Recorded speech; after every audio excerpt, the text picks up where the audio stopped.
এঁচড়গুলোকে এইভাবে জল দিয়ে ধুয়ে পরিষ্কার করে নিয়েছি। তারপরে এই প্রেসার কুকারের মধ্যে এঁচড়গুলো দিয়ে দেব।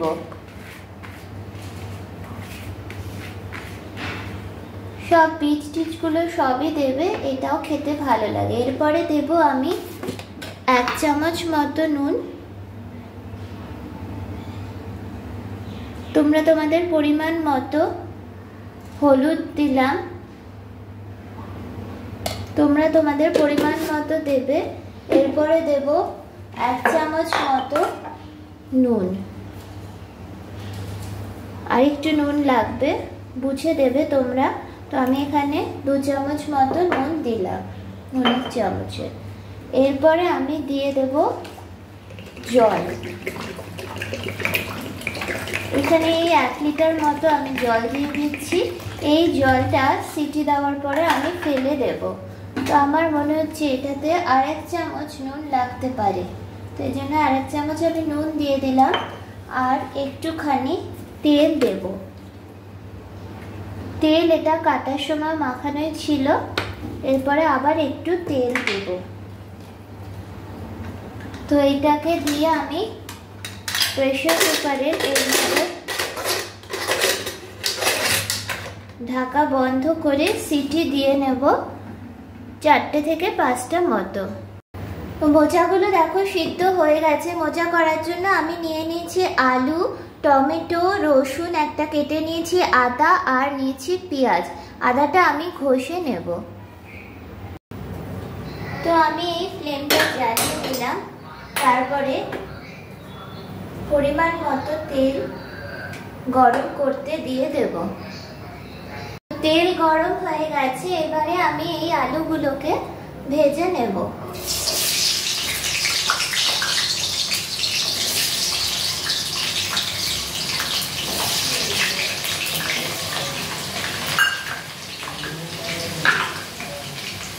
আলুগুলোকে দিয়ে একটু হলুদ গুঁড়ো আর একটু নুন দিয়ে নেব। দিয়ে এটাকে নেড়ে চেড়ে এইভাবে ভেজে নেব।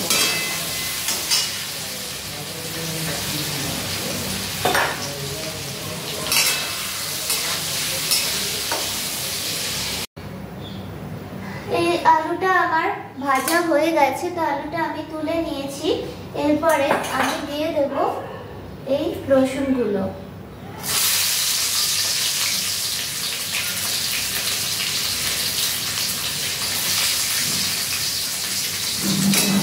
তো রসুনটা একটু নাড়াচাড়া হয়ে গেলে একটু হালকা লাল লাল হয়ে আসবে।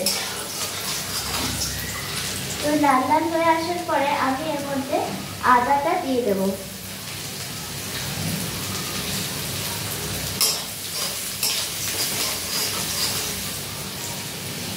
আদা দেওয়ার পরে আমি এর মধ্যে দিয়ে দেব পেঁয়াজটা।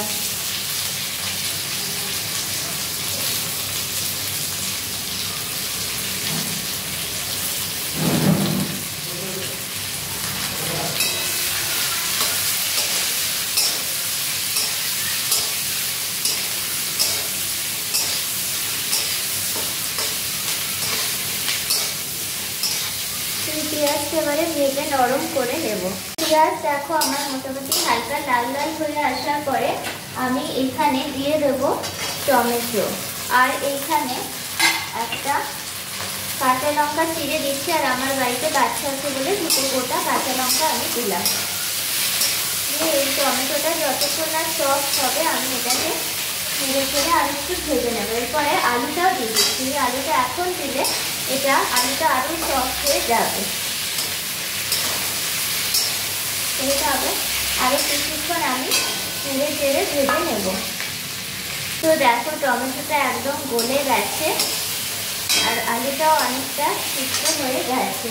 তো এরপরে আমি এর মধ্যে দিয়ে দেবো 1 চামচ ধনে গুঁড়ো আর 1 চামচ মতো জিরে গুঁড়ো। দিয়ে একটু নাড়িয়ে চাড়িয়ে নিয়ে এরপরে আমি দিয়ে দেবো জল ঝরানো এঁচড়গুলো।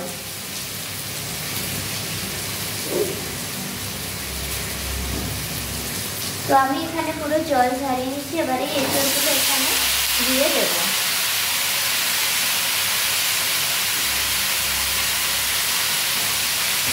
দিয়ে আমি আরেকটু নুন, একটু হলুদ দিলাম, আর দিয়ে দেবো 1 চামচ মতো নুন। আর একটু নুন লাগবে, তো এই পরিমাণ নুন আমি দিয়ে দিলাম। তোমরা তোমাদের স্বাদ অনুসারে নুন দিয়ে দেবে। তো এবারে এটাকে আর একটুখানি কষে নেবে, তেলটা একেবারে বেশ ভাজা ভাজা টেস্ট আসে। এভাবে এইটা নুন হলুদটা খুব ভালোভাবে মিলিয়ে দেবো। খুব বেশি ঘাটবো না, তাহলে এঁচড়গুলো ভেঙে যাওয়ার সম্ভাবনা থাকে।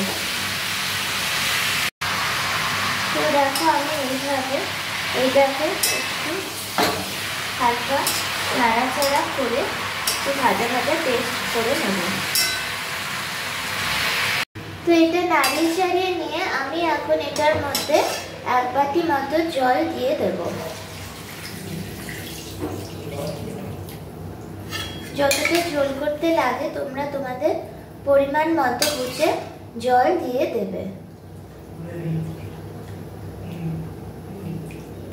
এই জলটা দেওয়ার পরে আমি এর মধ্যে অ্যাড করে দেব আরো 1 চামচ হলুদ গুঁড়ো, আর দিয়ে দেব নুন।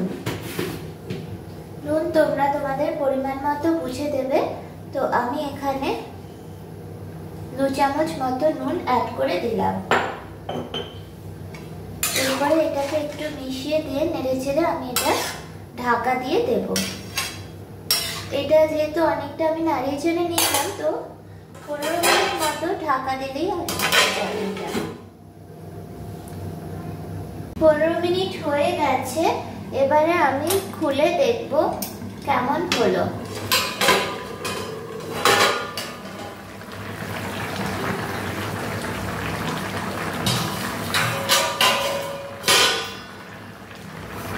তো দেখো খুব সুন্দর কালার চলে এসছে, একদম তেলটাও ভেসে উঠেছে।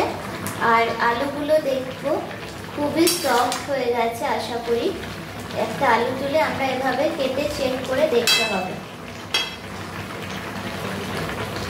তো দেখো আলুগুলো খুব ইজিলি ভেঙে আসছে। তো এটা একদম কমপ্লিট। তো এটা আমি 2 মিনিট ফুটিয়ে নেব খুলে। এর মধ্যে দিয়ে দিচ্ছি একটু গরম মশলা পাউডার, আর দিয়ে নেব 1 চামচ ঘি।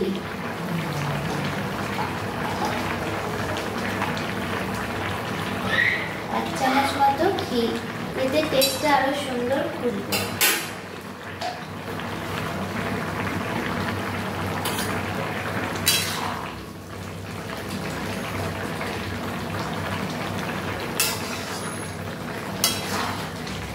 এটা দেওয়ার পরে আরো 2-3 মিনিট খুলে ফুটিয়ে আমি এটাকে নামিয়ে দেব। তো এই ফাইনালি আমার এটা রেডি হয়ে গেছে।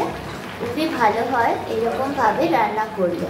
ফাইনালি আমার এঁচড়ের তরকারি তৈরি হয়ে গেছে। এটা দেখতেও খুব সুন্দর হয়েছে আর খেতেও ততটাই সুস্বাদু।